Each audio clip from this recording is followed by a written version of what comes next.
keluarga bahagia di dalam Tuhan. Halo sahabat Askara, selamat pagi, selamat berjumpa kembali dengan saya Elo di program Harmoni Keluarga. Hari ini 17 Februari 2022.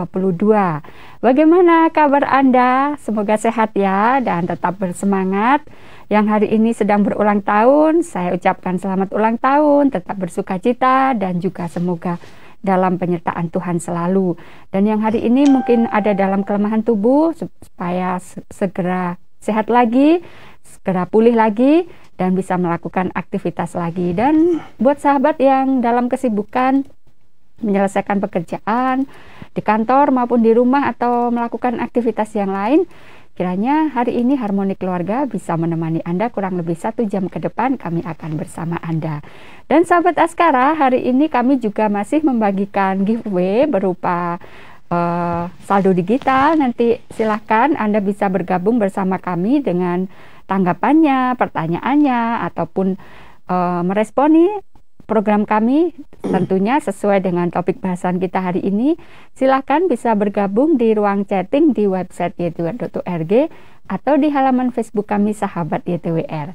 Dan tentu saja nanti kami akan memilih 2 orang pemenang untuk giveaway hari ini untuk tanggapan maupun pertanyaan yang paling sesuai atau paling menarik untuk hari ini kita pilih gitu ya.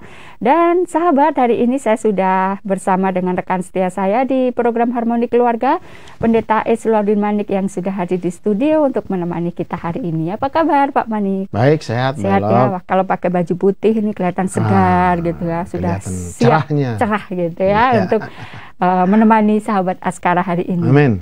Nah, hari ini kita akan berbicara tentang disfungsional keluarga, Pak. Ya. Nah, itu nanti seperti apa?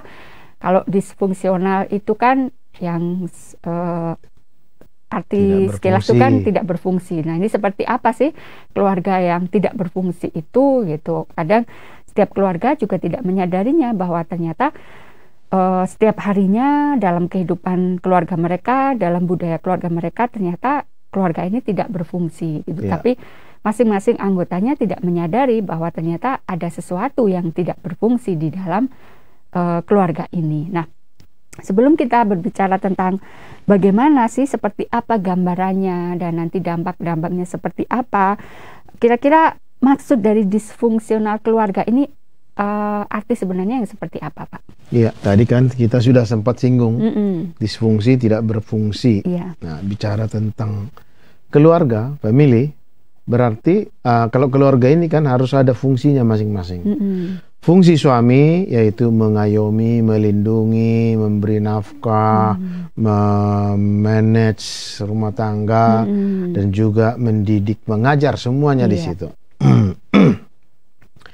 Nah, jadi disfungsi keluarga artinya mereka setiap oknum yang ada dalam rumah tangga ini tidak berfungsi sebagaimana mestinya. Nah, sebagaimana mestinya suami atau bapak, yaitu memberikan perlindungan, memberikan kenyamanan, itu tidak berfungsi memberikan keamanan. Tidak berfungsi, sehingga di dalam keluarga itu acap kali atau sering sekali terjadi KDRT, kekerasan dalam rumah tangga secara fisik, kekerasan dalam rumah tangga secara emosi, secara ekonomi, ada begitu banyak lagi kekerasan-kekerasan. Jadi begini Belok ya, secara fisik dalam anggota rumah tangga itu, umpamanya kakak, adik, adalah katakan 5 dalam keluarga itu sering berantem, berkelahi. Nah, pastinya siapa yang kalah? Yang kecil kan. Terjadi penganiayaan. Dulu waktu kecil saya alami seperti itu. Kami ada 12 bersaudara ya, Pak? 12 bersaudara. Saya takut sekali lihat kakak saya yang nomor 3. Sering sekali mengalami saya mengalami kekerasan itu, dipukul, dihantam, dipaksa kerja, ditakut-takuti, diancam. Ada adik sendiri itu ya? Iya, saya adiknya sendiri. Sehingga ketika orang tua pergi bekerja, itu kesempatan Bapak kena bully gitu ya? Tidak nyaman, udah langsung ketakutan. Nah, jadi disfungsi berarti bapak tidak berfungsi melindungi seluruh anggota keluarga. Gitu ya. Yeah. Ekonomi seperti itu juga. Nah, itu artinya disfungsi keluarga di mana terjadi di sana macam-macam. Ya, termasuk si ibu juga tidak berfungsi perannya sebagai seorang ibu. Tidak berfungsi. Anak-anak akhirnya juga karena melihat semua yang tidak berfungsi itu juga fungsi anak-anak ini pun juga tidak berfungsi. Gitu. Nah, jadi semua peran gitu ya, peran dalam itu keluarga tidak berjalan sebagaimana mestinya. Anggota keluarga. Dalam anggota keluarganya. Nah, kira-kira gambarannya, karakteristiknya sebuah keluarga yang tidak berfungsi itu seperti apa, Pak? Kadang orang nggak sadar loh, kalau ternyata keluarga aku ini sebenarnya mengalami disfungsional gitu. Iya. Ya, orang tua sibuk dan jarang berada di rumah. Ya, tadi sudah kita singgung sedikit, yaitu tentang keamanan anak-anak.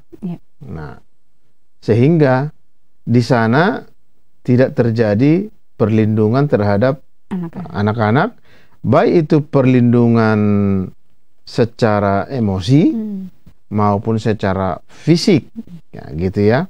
Itu yang terjadi karena keluarga di mana terjadi banyak konflik. Kan itu kan disfungsi keluarga itu di sana banyak konflik. Nah, tadi kita singgung bagaimana saya saksikan bagaimana saya waktu masa kecil yaitu merasa tidak aman, takut. Nah, jadi karena banyak konflik seperti itu, hubungan kedua orang tua tidak baik. Kenapa? Jadi setiap hari suami istri ini selalu saja seperti nggak ada damai-damainya gitu. Tidak ada damai, tidak komunikatif, relasinya sangat jauh. Nah, jadi hubungan kedua orang tua itu tidak baik. Demikian juga hubungan orang tua dan anak tidak baik. Karena apa? Karena suami, bapak tidak berfungsi sebagai pelindung, pendidik. Ya, namanya juga pendidik kan, harus hadir. Seperti di sekolah kan. Guru kan harus hadir di sekolah untuk memberi pendidikan, pelajaran kepada anak-anak. Nah, ini jarang. Karena dia nggak berfungsi sebagai ayah. Berfungsi, cuman hanya berfungsi sebagai pemberi nafkah. Mungkin hanya yang penting cari uang gitu. Cari uang. Setelah itu mereka hanyut dengan kesibukan atau kesenangannya sendiri gitu ya, Pak. Hobi, pergaulan mereka. Makanya Mbak Elok ada suka ibu-ibu itu arisan. Ya, itu untuk menyalurkan hobi curhat, Pak. Curhat, hobi, dan kesenangan. Betul. Kesenangan, karena di arisan itu ya mereka bisa bikin program-program rekreasi lah. Atau kadang ini, Pak, seperti menunjukkan diri gitu ya. Kadang ada yang, ini loh sekarang aku punya ini loh sekarang aku bisa ini gitu mungkin ya. Program belanja lah, shopping lah, macam-macam di sana. Akhirnya, Bapak Ibu tidak berfungsi di tengah-tengah keluarga sebagai naradidik, sebagai sahabat juga bagi anak-anak, sebagai pelindung. Jadi di dalam keluarga ini juga bisa dikatakan tidak ada kasih sayang, tidak ada perhatian gitu ya, Pak? Nggak ada, karena apa? Suasana rumah tangga yang tegang dan tanpa kehangatan. Kenapa tanpa kehangatan? Karena mereka orang tua hanyut dengan kepentingan dirinya sendiri. Dan anak-anak mungkin juga akhirnya mencari kesenangannya sendiri ya, Pak ya? Memang akan begitu. Cuman ya kesenangan anak-anak paling main sama teman. Karena mereka gitu tidak punya uang. Iya kan? Uangnya sumbernya dari ayah dan ibu. Ya, terlantar lah. Seperti biasanya itu orang tua yang melakukan ini secara khusus yang tidak menjalankan fungsinya ini, apakah ada unsur memang sengaja atau ya tidak mau mengorbankan egonya gitu ya Pak. Maksudnya gini, setelah menikah tuh harusnya kan tahu fungsinya, tapi sebenarnya dia menikah hanya sekedar yang penting aku tetap apa yang menjadi kesenanganku nggak hilang, apa yang menjadi kemauanku nggak berubah. Apakah sengaja atau bagaimana seperti begini? Banyak orang menikah, membangun mahligai rumah tangga hanya didasarkan kepada yaitu alamiah. Alamiah itu atau natural itu kalau sudah usia 25 ke atas 25 tuh ke atas, pantasnya harusnya menikah gitu. Harusnya menikah, pantasnya menikah. Atau kalau sudah pacaran 1 tahun 2 tahun tuh ya harusnya menikah gitu ya. Buat malu kedua orang tua apalagi atau diri perempuan sendiri. Gitu ya. Nanti kalau sudah usia 31 nanti dianggap sudah tua, nggak laku. Atau kalau laki-laki panglatu, panglima lajang tua. Itu anu ya, yang ada di Batak gitu ya, istilahnya ya, di Sumatera. Jadi pernikahan secara tradisional gitu ya. Yang penting sudah menikah, laku udah gitu ya. Jadi belum masuk kepada kesadaran bahwa menikah itu adalah satu babak baru gitu ya. Satu tanggung jawab kita untuk dipercayakan oleh Tuhan bekerja sama, mendapat seorang penolong untuk bekerja sama, melayani, melakukan pekerjaan-pekerjaan di bumi ini yang ditugaskan oleh Tuhan lewat keluarga. Supaya kuat. Laki-laki kan nggak bisa kerja sendiri, ya. Nah, perempuan pun nggak bisa bekerja sendiri, sehingga mereka menyatu. Dan lembaga pernikahan Tuhanlah yang menciptakan, dan itu yang harus disadari oleh setiap mereka yang mau masuk ke dalam pernikahan.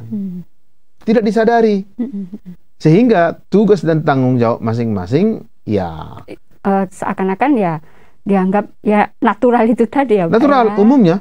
Nah, laki-laki suami bekerja, cari uang, duit. Istri di umumnya rumah. Perempuan di rumah masak kan gitu. Iya. Coba Mbak Elok aja dulu. Masak, nyuci, ngurus anak. Iya. Itu kan. Gitu ya.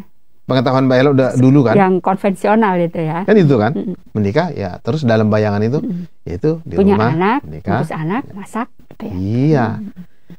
Nah, itu yang seperti itulah yang akhirnya kebanyakan tidak berfungsi terjadi. Itu tadi ya. Kebanyakan terjadi, tidak ada pemahaman job description masing-masing. Ya, gitu. jadi memang sebenarnya bukan sengaja ya Pak, tapi memang karena tidak ada kesadaran bahwa menikah itu harusnya sudah memasuki dunia yang baru, yang harus di situ banyak sekali yang harus disadari dan dilakukan gitu ya tanggung jawabnya. Jadi seperti saya menikah itu, saya menyadari. Kenapa menyadari? Karena saya di sekolah teologi belajar tentang keluarga. Jadi belajar tentang tugas dan tanggung jawab sebagai suami. Demikian juga istri saya. Karena juga dari bangku sekolah teologi kan, dia menyadari, memahami, sehingga ketika masuk dalam rumah tangga, tahu fungsinya masing-masing, gitu. Ya, jadi gitu. Berarti konflik ini sebenarnya akan semakin besar gitu ya Pak ya dalam keluarga yang disfungsional itu tadi, karena tidak adanya kesadaran dan masing-masing mempertahankan pemahamannya masing-masing gitu ya dalam rumah tangga itu gitu. Dan pasti akan semakin besar karena setiap hari disajikan dengan konflik-konflik atau kekerasan, pelecehan dan penggunaan kekuasaan masing-masing, sehingga rumah tangga itu tidak berjalan sebagaimana mestinya. Sehingga keluarga ini ya keluarga ibarat bahtera rumah tangga, bahtera perahu tidak tahu mau ke utara, mau ke timur, nggak tahu kemana-mana, akhirnya terombang-ambing itu di tengah-tengah lautan. Kayak gitu gambarannya. Ya, jadi tidak ada kepastian gitu. Ini tujuan pernikahan ini nggak ada kepastian, nggak ada gitu tujuannya, nggak ada arah Mbak Elok. Sehingga keluarga itu berjalan stagnan. Mau kemana aja seperti gini, kemana kita bingung mau kemana kan? Yang kita ke sana, istri ke sana, anak ke sana. Akhirnya rumah tangga itu bak neraka. Nggak enak. Jadi isinya mungkin hanya saling apa ya? Kamu melakukan ini, aku juga bisa melakukan ini. Ya, saling menyelamatkan diri masing-masing. Tapi justru tidak selamat. Iya kan? Anak mau menyelamatkan masing-masing. Dia pergi dengan pergaulan yang salah, narkoba. Ya. Istri ingin menyelamatkan masing-masing. Dia sibuk dengan arisannya. Kemudian terkena di sana, yaitu godaan-godaan yang lain-lain. Sehingga terjadi perselingkuhan. Suami juga demikian, terjadi perselingkuhan. Ya udah berantakan itu rumah tangga. Jadi gitu gambarannya tuh bisa dikatakan di situ riuh ya Pak, riuh dengan masalah gitu. Masalah ya. Di sana. Dengan masalah setiap hari, tidak ada kedamaian, tidak ada apa ya, kata-kata yang meneduhkan gitu ya. Semuanya pokoknya serba itu tadi seperti Pak Andi katakan ya, seperti neraka ya, bisa dibilang panas terus suasananya gitu ya. Neraka benar-benar. Oke, nanti kita akan lanjut lagi Pak Manik, sahabat Askara. Jangan lupa silakan Anda kalau ingin mendapatkan giveaway hari ini, Anda bisa bergabung di ruang chatting di website ytw.org atau di halaman Facebook kami dengan memberikan tanggapan atau pertanyaan atau berbagi pengalaman mungkin dengan topik yang kita bahas hari ini, tentu saja hubungannya. Dan nanti kami akan pilih 2 orang, setiap orang akan mendapatkan 25.000 untuk saldo di dompet digital Anda. Nah, setelah jeda yang berikut ini kami akan kembali, jangan kemana-mana dulu. Salah satu bentuk pelayanan YTWR yaitu memfasilitasi pendengar dengan radio receiver. Kemajuan teknologi digital tidak otomatis membuat alat konvensional berupa pesawat radio ini ditinggalkan. Mereka yang tinggal di pedesaan, para lansia, dan beberapa lainnya masih sangat membutuhkan alat ini untuk menjadi sahabat yang bisa menemani, menghibur, dan memberkati mereka. Bekerja sama dengan mitra radio lokal, para gembala jemaat, dan beberapa teknis lainnya dikerjakan YTWR dalam mewujudkannya. Anda ingin menjadi sahabat kami? Ingin memperoleh berkat-berkat rohani dari YTWR melalui radio-radio terdekat di kota Anda? Ayo bergabung dan hubungi kami di sini.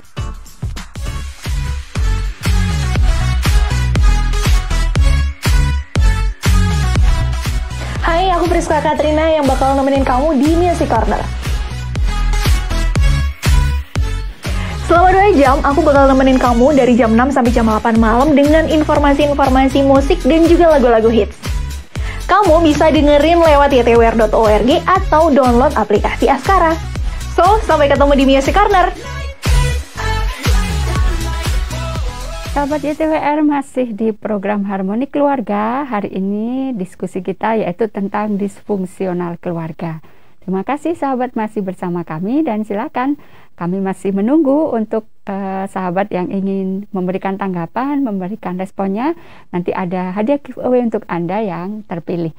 Dan tiba awal tadi kita sudah berbicara tentang seperti apa sih keluarga yang dikatakan disfungsional ini atau tidak berfungsi. Di situ ada suasana yang tidak enak, ada suasana yang selalu menegangkan, panas gitu ya Pak. Padahal orang mengatakan kan rumah itu surga gitu, tempat yang paling nyaman untuk kita tinggal.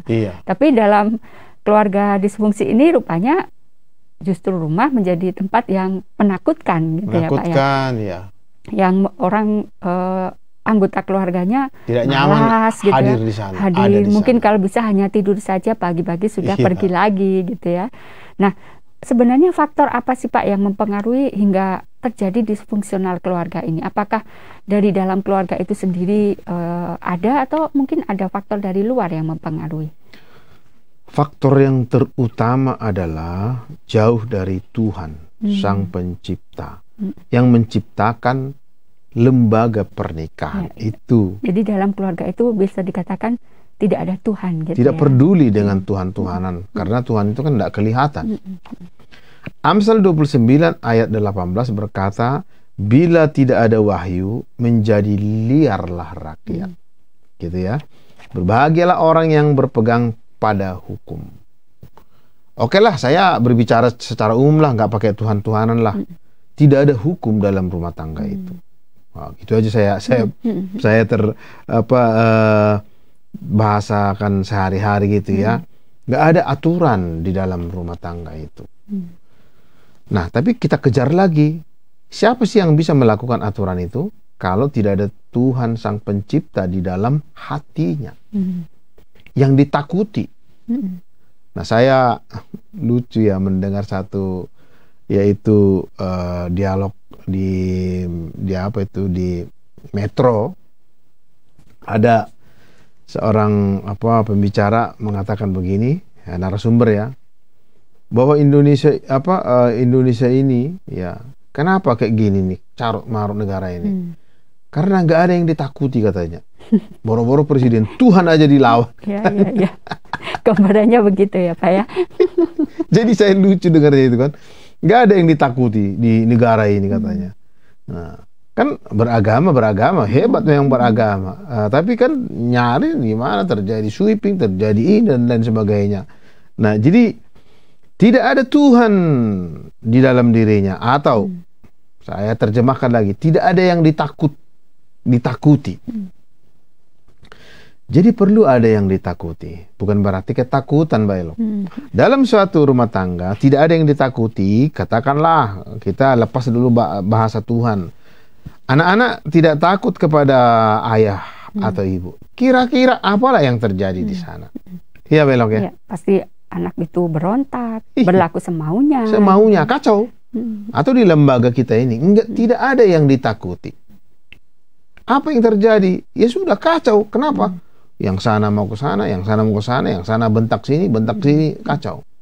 Jadi faktor apa yang mempengaruhi keluarga menjadi tidak berfungsi dengan baik? Karena nggak ada yang ditakuti. Tapi kalau ada yang ditakuti, maka suami akan melakukan fungsinya itu. Karena takut kan? Saya dulu waktu anak kecil takut kepada ayah dan ibu. Fungsi saya di rumah tangga itu selain belajar, selain pelajar, yaitu ada tugas-tugas dan tanggung jawab saya setiap hari, pagi dan sore. Pagi itu, ini langsung kesaksian aja ya, mengambil makanan untuk ternak. Kami punya ternak. Tugasnya gitu ya. Jam 5 loh, Mbak. Jam 5 pagi. Dan masih waktu itu bisa dikatakan ya usia anak masih kecil ya. SD ya. SD kelas 6 saya sudah pergi ya, kita ngobrol-ngobrol aja santai ya. Kelas 6 SD saya sudah pergi ke kota, yang kota lebih kota lagi ya, untuk mengambil ya sisa-sisa makanan di restoran. Pagi jam 5. Untuk ternak itu. Gitu untuk ternak itu. Lalu nanti jam 3 tugas saya itu yaitu mengambil bekas ketaman itu loh, papan-papan itu. Ketaman itu ya, serbuk-serbuknya itu ya. Untuk apa itu? Untuk kayu, memasak. Oh ya, untuk bahan bakar ya. Bakar. Nah, karena ada alatnya itu kan, tempatnya kan. Ya. Nanti jam 6 sore saya sudah menyalakan lampu gas Petromak zaman dulu. Ya. Belum ada listrik ya. Belum ada listrik. Itu karena ada yang saya takuti. Nah, saya pernah tidak berfungsi di situ, marah itu. Saya takut. Akan kena hukuman ya Pak ya? Iya, memang kena hukuman. Dimarahi, tidak nyaman toh. Demikian juga dalam rumah tangga, sahabat Askara. Kalau dalam rumah tangga itu tidak ada yang ditakuti, atau istri nggak takut juga kepada suami, suami tidak takut kepada Tuhan, sebagai kepala gereja, kepala semuanya lah. Maka seperti firman Tuhan ini, bila tidak ada wahyu, menjadi liarlah rakyat. Jadi jangan heran kalau rumah tangga itu liar. Rumah tangga Anda jadi seperti ternak tidak ada gembala gitu ya Pak? Iya, tidak ada gembalanya. Kalau rumah tangga Anda liar, Anda mengatakan kenapa anak saya ini kriminal semua gitu ya. Ya tidak ada wahyu. Tidak ada yang kalian takutkan dalam rumah tangga kalian itu. Itu yang faktor yang mempengaruhi keluarga menjadi tidak berfungsi. Ya, jadi memang secara spiritual sama sekali tidak ada di dalam keluarga itu ya Pak ya? Boro-boro spiritual, tidak ada hukum-hukum dalam rumah tangga itu. Kalau di negara kita sebelum demokrasi, negara kita ini ada terbelah-belah, ada kerajaan ini, ada kerajaan ini, ada kerajaan ini, kan gitu ya. Sebelum terjadi kesatuan Nusantara ini, iya perang terus. Perang dengan kerajaan ini, kerajaan sana. Oke lah, kerajaan terlalu luas ya. Dari desa sana dengan desa itu kan sekarang gitu kan, di Papua sana kan begitu. Seperti apa? Perang saudara ya Pak ya? Perang saudara. Itu yang terjadi karena tidak ada yang ditakutkan. Gitu Mbak Elo. Berarti dalam keluarga itu seperti ibadah atau doa atau apapun yang bersifat kerohanian sama sekali sudah tidak terpikirkan, bisa dikatakan. Ya nggak ada sama sekali. Sehingga bahasa-bahasa yang indah, kalau kita membaca firman Tuhan Mbak Elo, akan apa namanya ya, kita akan terinjeksi, kita akan makan menu yang baik, yang indah, yang nutrisi spiritual yang akan menumbuh kembangkan sifat-sifat kita itu, sehingga sifat-sifat kita itu sama seperti sifat-sifat Allah, yaitu yang kasih. Sehingga ada di dalam rumah tangga itu kasih sayang, karena ada yang ditakuti. Nah, kita jadi meniru sifatnya Tuhan. Hanya sifatku yang bisa dalam rumah tangga itu, kata Tuhan toh. Ya, karena kita takut, taat, sehingga dalam rumah tangga itu terjadi kehangatan. Tapi kalau disfungsional keluarga, maka tidak ada kehangatan di sana. Di sana hanya ada kepentingan diri sendiri. Di sana ya seperti yang sudah kita ulas tadi. Saya nggak perlu lagi mengulas lagi. Iya, jadi biasanya ini kenapa sampai di dalam keluarga itu kok sampai dalam tanda kutip tidak ada Tuhan gitu Pak? Apa karena dari keluarga sebelumnya, pola didik atau kehidupan sebelumnya itu seperti itu, sehingga masing-masing pasangan ini sampai tidak memikirkan bahwa peran adanya Tuhan di dalam kehidupan keluarga itu sangat penting gitu. Iya, memang itulah manusia, karena manusia ini memang sudah dalam dosa semuanya ya. Tuhan itu kan tidak kelihatan. Nah, manusia mengutamakan materi. Atau juga karena cara berpikir yang natural saja itu tadi Pak. Iya. Dan sehingga manusia memikirkan apa yang dilihatnya itulah yang dapat memberi hidup. Ternyata keluarga itu tidak hidup walaupun secara fisik hidup. Tadi kita udah menyinggung bak neraka rumah tangga itu kan berarti nggak hidup. Kalau di neraka itu kan tidak hidup itu, walaupun hidup secara, kalau dalam penghukuman nanti ya hidup. Tapi itu namanya kematian. Kematian itu berarti yaitu derita. Makanya ada istilahnya itu derita loh katanya. Jadi seperti itu Mbak Elok. Jadi memang sama sekali bahwa tidak menyadari bahwa Tuhan itu adalah pribadi yang sangat penting hadir gitu ya Pak, yang akhirnya bisa membuat keluarga itu semuanya bisa menjalankan fungsi. Bisa nggak Pak ini faktor karena kekecewaan gitu ya, kekecewaan dalam arti terhadap pasangan. Mungkin di awal dia menjalankan fungsinya dengan baik, tetapi di tengah perjalanan itu mungkin ada kekecewaan, ada pengkhianatan, itu bisa juga akhirnya keluarga itu fungsinya menjadi rusak semua. Itu bisa. Kekecewaan itu bisa terjadi sebagai akibat tidak adanya Tuhan di dalam dirinya, di dalam keluarga itu. Kalau ada Tuhan di dalam diri setiap orang, maka kekecewaan itu tidak menyebabkan fungsi hilang gitu. Ya, tidak menguasai dan mengikatnya. Dan kekecewaan itu akan berlalu.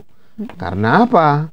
Karena ada Tuhan dalam kehidupannya yang mampu menyembuhkan semua luka-luka, kecewa, apapun itu mampu. Nanti kita akan ulas nanti berbagai kesaksian tentang bagaimana kekecewaan bisa sembuh. Jadi karena kekecewaan memang bukan alasan yang membenarkan. Tidak. Ya, itu ya. Memang banyak sekali dalam rumah tangga itu karena kekecewaan. Ya, kita oke kita masuk dulu ke hal-hal yang umum. Mereka menikah. Sebetulnya menikah itu tadi karena perintah Tuhan gitu ya, tapi nggak alamiah. Mereka menikah mengharapkan pasangan saya ini dapat membahagiakan saya, menyenangkan saya, menyukakan semua keinginan saya. Setelah menikah, dulu kamu bilang kamu mau beli cincin emas dan berlian kepada saya, atau mengajak bulan madu kemana gitu ya? Mengajak bulan madu ke Hong Kong gitu kan, boro-boro Mbak Elo ke Hong Kong. Ya, ke pasar juga enggak, beli baju baru aja enggak gitu ya. Boro-boro itu ya. Kamu janji, aku kecewa. Maka dia malas masak, malas bertegur sapa. Atau sebaliknya, suami mengharapkan bahwa istrinya ini, atau misalnya bisa memberikan keturunan gitu, ternyata memberikan tidak, keturunan gitu. Padahal yang memberikan anak itu kan Tuhan. Ya, memberikan keturunan ternyata tidak udah 10 tahun pernikahan, tidak mendapatkan karunia anak gitu ya. Menyalahkan istrinya, kecewa saya kawin dengan kamu, tidak bisa memberikan keturunan. Setelah diperiksa ternyata suaminya yang mandul. Jadi seperti itu, jadi kecewa, nuntut. Nah, itu semuanya faktor yang mempengaruhi sehingga dia nggak berfungsi sebagai apakah dia suami, apakah dia istri, apakah dia anak. Anak juga begitu. Anak yang kecewa pun juga kecewa. Bisa seperti Kenapa itu, aku dilahirkan di tengah-tengah keluarga yang miskin begini katanya. Jadi keinginannya tidak bisa terpenuhi gitu. Keinginannya dia sebagai anak nggak bisa bergaul sebagaimana anak-anak yang lainnya karena kemiskinan. Dia marah, kecewa kepada orang tuanya, dia tinggalkan orang tuanya, benci kepada orang tuanya. Ada yang begitu. Ada yang begitu, Mbak Elo. Iya. Nah, itu secara umum ya kan. Kenapa mereka kecewa? Karena memang tadi kembali kepada tidak ada Tuhan di dalam dirinya. Dalam keluarga itu. Kalau ada Tuhan dalam dirinya, dalam keluarga itu, maka wahyu akan menetralisir semua, yaitu sifat-sifat yang duniawi ini. Jadi sebenarnya boleh dikatakan bahwa sebenarnya kemiskinan atau keterbatasan materi, mungkin tidak ada pekerjaan, itu sebenarnya tidak selalu membuat keluarga ini menjadi disfungsional ya Pak. Iya, kalau di situ kalau ada Tuhan dalam dirinya. Gitu ya. Jadi berarti faktor utamanya sebenarnya hubungan kita dengan Tuhan itu yang menjadi alasan utamanya. Saya sapa dulu nih Mbak Elo ya. Oke, silakan. Salam, terima kasih Mbak Kristiani dari Siantar. Bergabung ya. Puji Tuhan, kalau ada kesaksian, tanggapan, boleh lewat di chat ya, biar semakin kaya diskusi kita. Ya. Oke, kita balik. Terima kasih ya untuk Mbak Kristiani ya di Siantar Wajau ini ya, mendengarkan. Terima kasih sudah bersama kami, dan silakan nanti kalau mengirimkan tanggapan atau respon dapat giveaway ya Pak ini ya. Giveaway. Silakan gitu ya di ruang chatting di website ytw.org. Nanti bagian admin akan menghubungi Anda untuk proses pencairan dananya gitu ya. Atau di ruang chat Facebook saya juga bisa. Iya, bisa gitu ya. Meskipun tidak banyak tapi ini bisa jadi semangat ya Pak ya untuk berespon kepada kami. Nah, selanjutnya ini dampaknya apa Pak ketika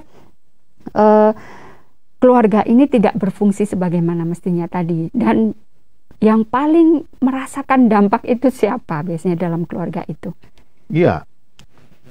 Yang pertama saya jawab dulu, siapa yang merasakan dampaknya? Anak. Itu yang paling terkena dampak ya Pak? Iya, karena dia yang paling lemah. Tidak bisa melawan. Tidak bisa tidak merdeka mengambil keputusan karena dia masih dalam perlindungan, dalam kekuasaan orang tua. Jadi dampaknya itu ya mengganggu tumbuh kembang dan kepribadian anak. Pasti kalau kedua orang tua tidak ada di sana, anak-anak masih kecil ingin main kuda-kudaan dengan papanya, tapi papanya membentaknya dengan keras, gitu, atau meninggalkan. Dilihat tetangga, papanya kok, anaknya tetangga kok bisa main kuda-kudaan dengan papanya, saya boro-boro malah saya dibentak. Akhirnya tumbuh kembang kepercayaan diri itu terganggu. Dia menjadi anak yang minder. Minder dia. Jadi sahabat Askara, Nah, itu dia. Jadi kalau tidak hadir papa, mama tidak berfungsi, maka dampaknya itu tumbuh kembang anak ya secara psikis, tidak memiliki kepercayaan diri. Nah, bahaya loh kalau orang yang tidak memiliki kepercayaan diri, macam-macam nanti tindakannya. Si anak ini apa? Yo, aneh-aneh. Aneh-aneh tindakannya karena kepercayaan diri, tidak ada kepercayaan diri, itu ibarat sama dengan sombong. Kompensasinya minder. Tapi dia sombong sebenarnya. Jadi kepribadian anak pun terganggu. Bisa-bisa jadi kepribadian ganda. Ya, bisa-bisa dia nggak percaya kepada keluarga. Pada orang lain juga. Kepada orang lain juga. Nah, kemudian karena terganggu tumbuh kembangnya, menyebabkan anak terlibat dalam perbuatan kriminal. Supaya hebat, saya ini harus jadi jagoan. Atau mengekspresikan kemarahannya di rumah atau itu ya, Pak, ya? Pada umumnya memang begitu. Mengekspresikan kemarahannya, lalu supaya saya seorang yang hebat, terjadilah dia menjadi seorang yang yang keras, sering terlibat. Nah, itulah terjadi geng motor, geng apa, tawuran, terjadi anak-anak pang, ya, karena dia ingin bebas, ingin seperti teman-teman yang lain, tidak ada aturan, enjoy, walaupun makan seadanya. Saya sering kasihan itu, kadang anak-anak pang itu ingin makan sesuatu.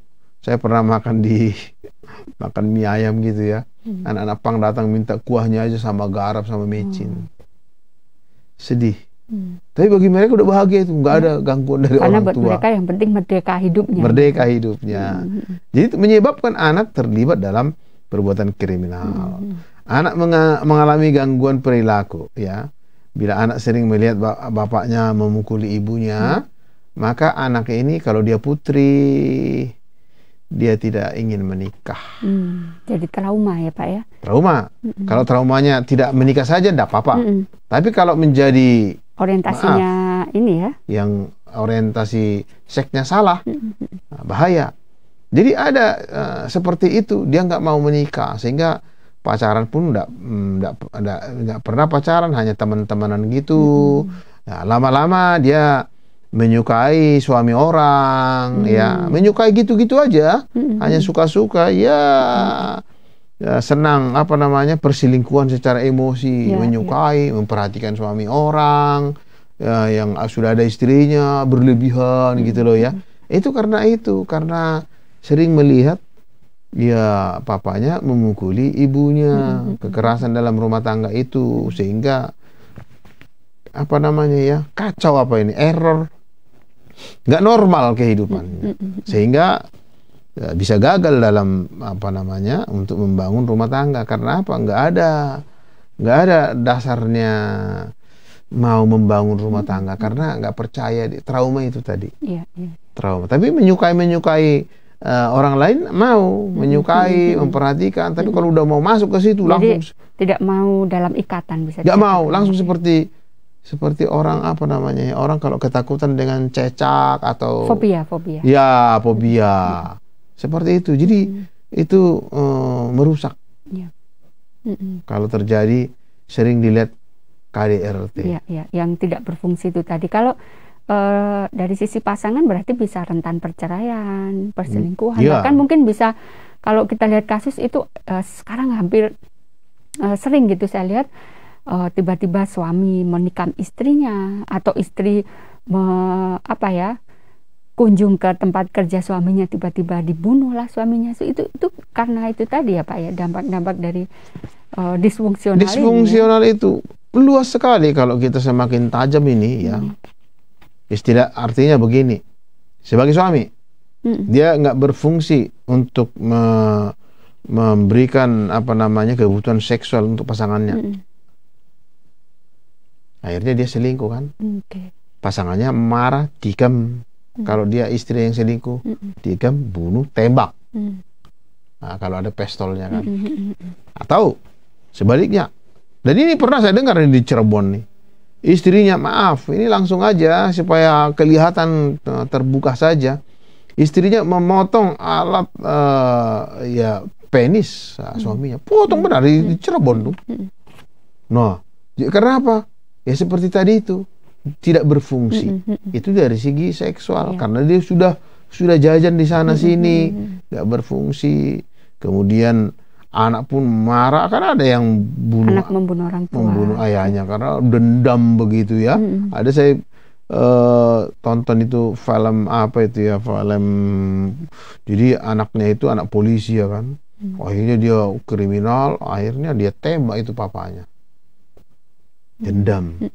Karena kok orang tua yang lain, teman-teman saya kok baik-baik, kalau saya ini jahat kali papaku ini, katanya. Wah ini nggak benar, ini jangan-jangan saya angkat gitu. Jadi karang-karang semuanya gitu ya. Karang-karang, jangan-jangan itu bukan papa aku, tembak aja itu, bunuh aja itu. Makanya berfungsilah sebagai papa, sebagai ibu, sebagai anak juga berfungsilah. Jangan nuntut melulu. Ya, anak itu jangan menuntut melulu. Nggak harus kewajiban orang tua. Anda dibesarkan ya sudah bersyukur. Ya jangan nuntut melulu. Nuntut supaya papanya, mamanya kayak gini, tapi Anda nggak berfungsi. Ya, orang tua juga manusia ya kan. Emang lu siapa lu? Sana lu pergi lu. Ya diusir. Karena nuntut. Iya, itu ya. Papanya juga kan manusia tuh. Butuh dihargai, Baelok. Ya. Butuh disayangi. Butuh diajak ngobrol-ngobrol. Jangan remaja sekarang tidak bisa membelikan HP baru, sudah langsung orang tuanya ditendang. Ada yang dibunuh gitu ya, gara-gara tidak membelikan HP kepadanya. Ditendang atau dianiaya. Dibunuh gitu ya. Ada itu. Masuk apa itu? Masuk koran itu ya. Jadi menuntut semuanya. Jadi orang tua pun manusia yang ingin juga bahagia, ingin juga merdeka, ingin juga dilayani anak-anaknya. Begitu. Ya, jadi ternyata dampaknya begitu luar biasa, khususnya anak ini Pak ya, bisa orang tua tidak menyadari bahwa dia mencetak generasi yang akhirnya juga nanti rusak juga gitu ya. Nah, nanti kita akan masuk ke bagian terakhir dari diskusi kita hari ini. Sahabat Askara, kami akan hadirkan lagi tayangan yang berikut ini untuk jeda sejenak. Jangan kemana-mana dulu, kami akan kembali. Sang Pemenang adalah program produksi YTWR yang dikhususkan untuk kaum pria.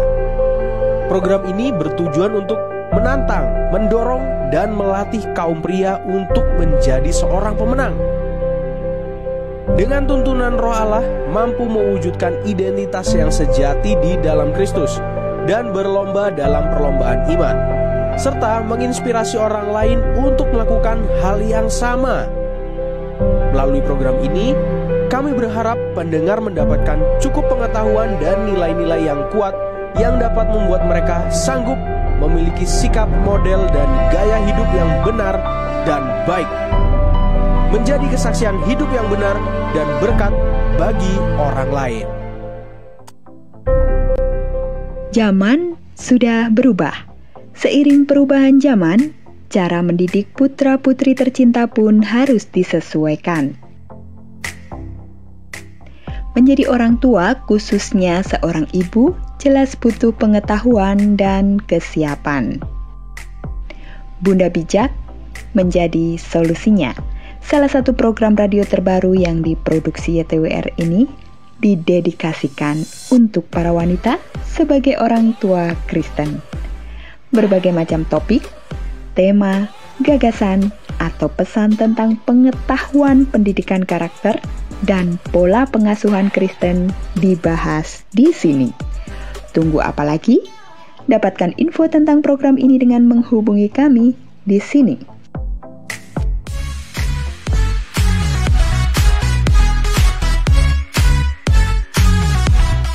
Hai, aku Priska Katrina yang bakal nemenin kamu di Music Corner. Selama 2 jam, aku bakal nemenin kamu dari jam 6 sampai jam 8 malam dengan informasi-informasi musik dan juga lagu-lagu hits.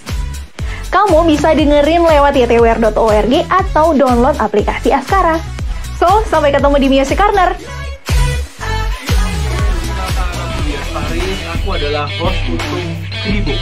Apa sih Kribo? Kribo adalah kios musik Rebo. Jadi setiap hari Rabu aku akan nemenin kalian di Kribo mulai dari jam 6 sore sampai jam 8 malam. Nah, kamu bisa dengerin lewat di FM 107 yang ada di Batam dan juga lewat Askara Radio Streaming atau lewat www.ytwr.org.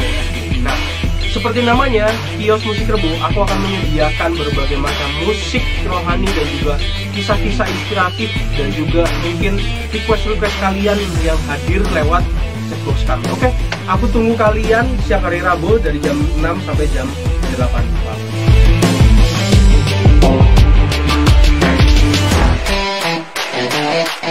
Oke, perkenalkan aku Dias Faris, aku adalah host. Ya sahabat Askara, masih di program Harmoni Keluarga. Hari ini topik diskusi kita yaitu tentang disfungsional keluarga. Terima kasih buat sahabat yang masih setia bersama kami. Kita sudah ada di bagian terakhir untuk diskusi kita hari ini.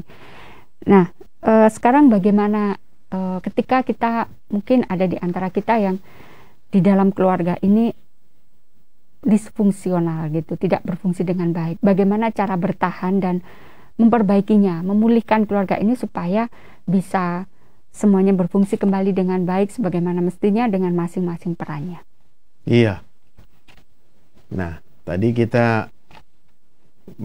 saya membacakan firman Tuhan tentang kalau tidak ada wahyu, liarlah rakyat.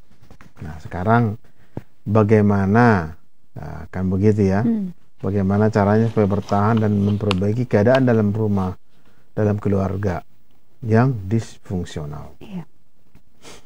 Hanya Tuhanlah yang membuat kita masing-masing kuat Untuk dalam bertahan ya.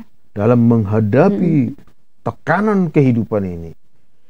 Ya, mungkin ada beberapa rumah tangga, sahabat Askara, yang mengalami bertahun-tahun, 10-20 tahun mengalami tekanan atau ya disfungsional keluarga ya, mungkin atau bisa itu suami, bisa itu istri ataupun anak-anak. Supaya lebih kuat, saya akan menyampaikan kisah Joyce Meyer. Joyce Meyer ini adalah pendeta penginjil yang sangat terkenal ini. Iya. Dia masa kecilnya 12 tahun mengalami, yaitu bukan pelecehan, dia diperkosa ayahnya sendiri. Dia bilang 200 kali dia diperkosa. Lalu dia tumbuh. Ini kan sungguh bisa trauma yang luar biasa ya Pak ya. Nggak mungkin bisa. Akhirnya dengan kekuatan Tuhan dia bisa mengampuni yaitu ayahnya itu. Sehingga ayahnya waktu sakit sampai 3 tahun dia rawat dengan kasih sayang. Dari mana datang kasih sayang itu? Ya. Kalau secara manusia pasti malah biar aja segera mati gitu. Kebanyakan begitu. Tidak usah diperkosa. Hanya tidak diberikan HP saja. Kan bisa ada yang menganiaya ayah dan ibunya kan. Ini dia diperkosa 200 kali, saya membaca kisahnya itu ya. 200 kali dia diperkosa. Caranya katanya diajar nyetir mobil supaya jauh dari ibunya. Nah, ibunya juga nggak berfungsi sebagai pelindung. Ibunya juga tahu bahwa suaminya sudah melakukan pelecehan itu kepada putrinya Joyce Meyer ini, tapi dia diamkan. Karena takut itu kan, tidak berfungsi. Jadi anak toh yang jadi korban kan. Nah, jadi itu kisah Joyce Meyer diperkosa atau disetubui ayahnya. Ini kesaksiannya, itu luas itu kesaksiannya itu. Jadi saya tidak mengarang-arang saja. Itu 200 kali katanya. Ya. Mengapa dia bisa bertahan? Ya, menjadi keluarga dan tetap bersatu dengan ayahnya si pemerkosa dia. Dan tidak dendam, bahkan melayaninya, membalasnya dengan kasih sayang. Maka firman Tuhan yang dikatakan yaitu kasihilah musuhmu. Ya, orang yang berbuat jahat kepadamu berbuat baiklah. Itu yang dilakukan oleh Joyce Meyer karena dia ada Tuhan di dalam hatinya. Itu yang satu kesaksian. Yang kedua itu kisah Julianto Simanjuntak. Dia pendiri LK3, lembaga keluarga, ya. Jadi dia membuat satu lembaga lembaga konseling keluarga. Masa kecilnya juga seperti itu. Nah, mereka ada 7 bersaudara itu, dia yang ke-6. Di mana ini kesaksiannya juga saya membaca, jadi tidak mengarang-arang gitu ya.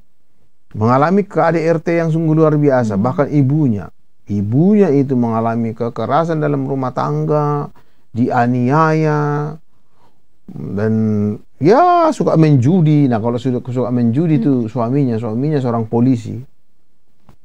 Lalu ibunya ini betul-betul teraniaya. Nah, kenapa dia kuat? Bahkan dia mengajarkan anak-anaknya, saya tetap akan mengasihi papa sekalipun saya tertindas menderita. Kalian pun jangan ceraikan istri kalian, katanya sama anak-anaknya. Nah, dengan demikian pengampunan yang dari Tuhan yang memampukan dia mengampuni, karena ada Tuhan, dia datang kepada Tuhan, maka dia kuat. Apa yang tidak bisa dipikul oleh manusia, oleh sahabat Askara, maka akan bisa dipikul karena Tuhanlah yang menolong kita. Jadi ini ibunya Julianto Simanjuntak ini sungguh menjadi inspirasi bagi ke-7 anak-anaknya. Karena meskipun ayahnya tidak berfungsi, ibunya masih berfungsi berarti. Ibunya berfungsi menjadi pelindung. Memang betul secara ekonomi pun akhirnya dia dagang. Dia nggak peduli lagi sebagai istri polisi. Padahal kalau di sana Sumatera sana kalau istri polisi kok dagang. Itu menurunkan loh, kere. Tapi dia tidak peduli itu. Yang penting keluarga ini. Nah, jadi masih ada salah satu yang berfungsi sehingga selamatlah keluarga itu. Dan tadi bagaimana caranya memperbaiki keadaan dalam keluarga yang disfungsional, yaitu dengan menghadirkan Tuhan di dalam hati kita. Karena itu kuncinya ya Pak ya. Itu kuncinya. Nah, sehingga ibunya ini dengan mengampuni ayah suaminya, maka menjadi inspirasi bagi anak-anaknya. Anak-anaknya tidak menjadi traumatis. Sehingga Julianto Simanjuntak seorang yang sangat luar biasa sekarang ini sebagai lembaga konseling keluarga itu terkenal itu. Julianto Simanjuntak itu sangat, saya sering membacanya bagaimana konseling keluarga yang dia lakukan sangat sukses. Konseling keluarga yang dilakukan oleh Julianto Simanjuntak. Jadi itu cara mempertahankan, yaitu milikilah cinta kasih dari Yesus Kristus. Matius 22:37 dikatakan begini, kasihilah Tuhan Allahmu dengan segenap hatimu dan dengan segenap jiwamu dan dengan segenap akal budimu. Itulah hukum yang terutama dan yang pertama. Dan hukum yang kedua yang sama dengan itu ialah kasihilah sesamamu manusia seperti dirimu sendiri.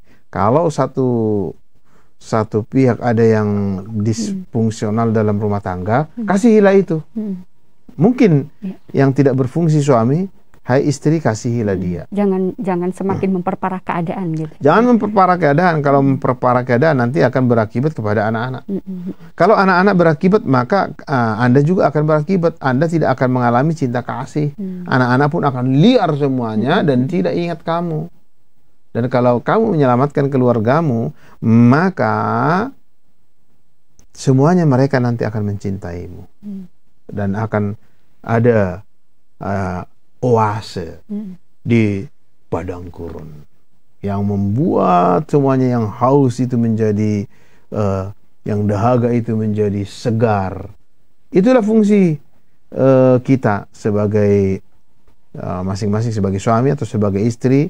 Berfungsilah. Supaya berfungsi, maka miliki cinta kasih dari Tuhan Yesus Kristus, sehingga rumah tangga itu bisa hidup kembali dan bisa pulih, tidak mustahil ya pulih, Pak ya? Oke, jadi hanya kekuatan dari Tuhan yang memampukan kita untuk mengembalikan fungsi itu. Dan tentunya kita bersedia ya Pak, mau ya.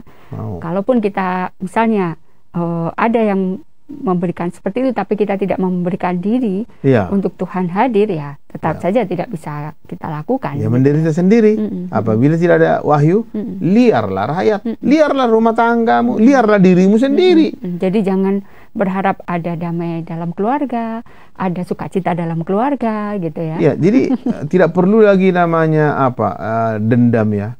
Karena kalau dendam itu, ya kebencian itu kita itu sedang memelihara racun, ular.